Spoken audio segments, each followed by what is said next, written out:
Tanner McKee absolutely owns Shedeur Sanders. Welcome back to the channel. Thank you so much for being here.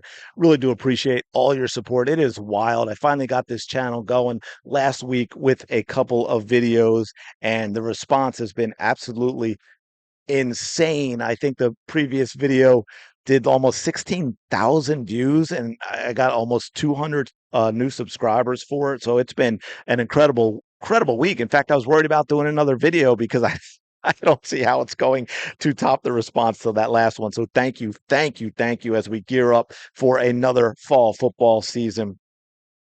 If you are enjoying the content, please also smash the like button here, subscribe to the channel if you haven't. I want to talk a little bit about Shedeur Sanders and the circus that is Shedeur, but also what that has to do with Tanner McKee, which I will get to in a second, because I think it's really kind of wild. As you know, the whole Sanders thing has been an absolute circus with his father, uh, Deion Sanders, and the fiasco that led to with the draft night, and how Shedeur Sanders handled the interviews, and him falling from people thinking he's going to be a number one, number two pick all the way to the fifth round. Look, Deion has, as I'm sure you know, tons of friends in the sports media, in the football media space. So of course they are talking up Shedeur Sanders.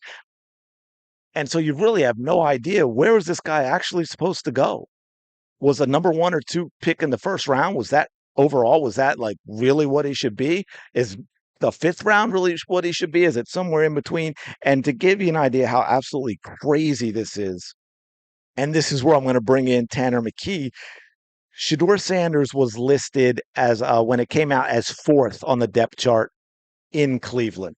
And then, not long after, it was announced that he was going to start the first preseason game. Now, under normal circumstances, the response to that is, of course, well, that's great, right? He's getting a great opportunity to start the game. It's the first game. Maybe there's not a lot of starters on either team, but if they're going to play, they're going to play early. So it is a great opportunity for Shedeur to show what he can do and impress everyone.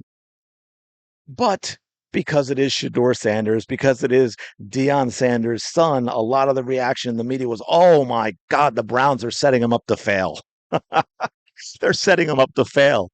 And then of course he has a decent game, and now it's about how incredible he is and how awesome he is, and he's going to end up being the starting quarterback and one of the greatest players in the league, and on and on and on. It's amazing how quickly it flipped. Now, of course, the Eagles, as is typical of a lot of teams, now it might be your third string or what have you, but a lot of times it's your second string. Tanner McKee made the start for the Philadelphia Eagles. I didn't, there was no controversy about that in any way. So let's take a look at this impressive opening game that Shedeur had down here. I think we've got his numbers: 14 of 23, 138 yards, 2 touchdowns, no interceptions, 106.8 rating, 4 rushes for 19 yards. And everyone went out, the same people who said he was being set up to fail then talked about how absolutely incredible Shedeur Sanders is. But you know who they didn't talk about? They didn't talk about this guy. And let's look at, here's what, I don't know if I can actually, if you don't see video, it's because the NFL is very sensitive about allowing that, and I found out, and they will copyright claim everything. So this might actually be blank, but this is some of the highlights against Cincinnati. But sorry about that.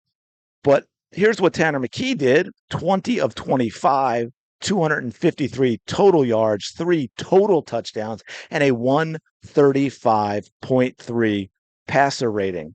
So let me ask you something, folks. Why aren't we talking about how good Tanner McKee is? Why aren't we talking about how the Eagles set him up to fail, and then he overcame and put up insane numbers against the Cincinnati Bengals? Well, that's because he's not someone who has the last name Sanders. His dad is not Deion. But this is just an example of one. I wanted to praise to Tanner McKee. The Eagles have an absolute find as a backup quarterback. I think as she showed that last season when Jalen Hurts went out for, what was it, 2.5 games, and showed, as we all know, because of that, injuries can come out of anywhere for anybody, especially a quarterback. Having a good backup is so important in the NFL, because you never know when a POS, like on the, say, Redskins, Commanders, is going to headhunt your quarterback and purposely go helmet to helmet when he's already on the ground and knock him out with a concussion. Now, that being said, I think one of the things we are going to have a conversation about is not a quarterback controversy.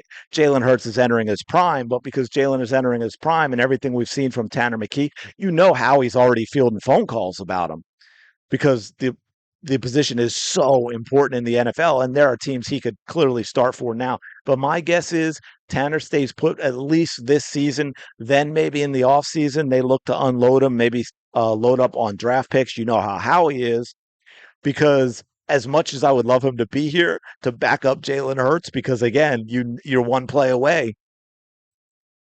I think the guy, and he seems like such a likable player too, and he has embraced his role. We're not getting, all the nonsense you might get from other backup quarterbacks, at least not publicly. Him and Jalen Hurts seem to get along really well. We had this where Saquon Barkley, after a play by Tanner McKee, like they just, because of all that, I would like to see him eventually get a chance as a starting quarterback, and that's not going to happen in Philadelphia.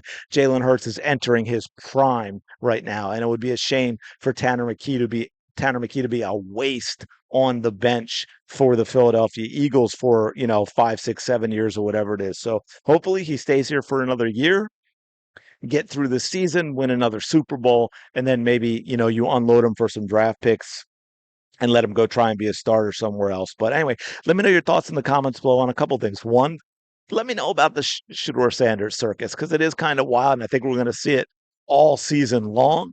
And then also just about your feelings on Tanner McKee. Do you think he's going to be here all season long? Do you think Howie's already looking if the offer is, as they say, too good to refuse? Is Howie going to let him go? And then who is going to be the backup quarterback to Jalen Hurts? I think McKee stays for at least the season. But let me know your thoughts in the comments below. Really appreciate your support of this new channel. Thank you so much. It kind of gives me a shot of motivation to keep it going and keep building it. So we will see how that goes. I'll see you in the next video.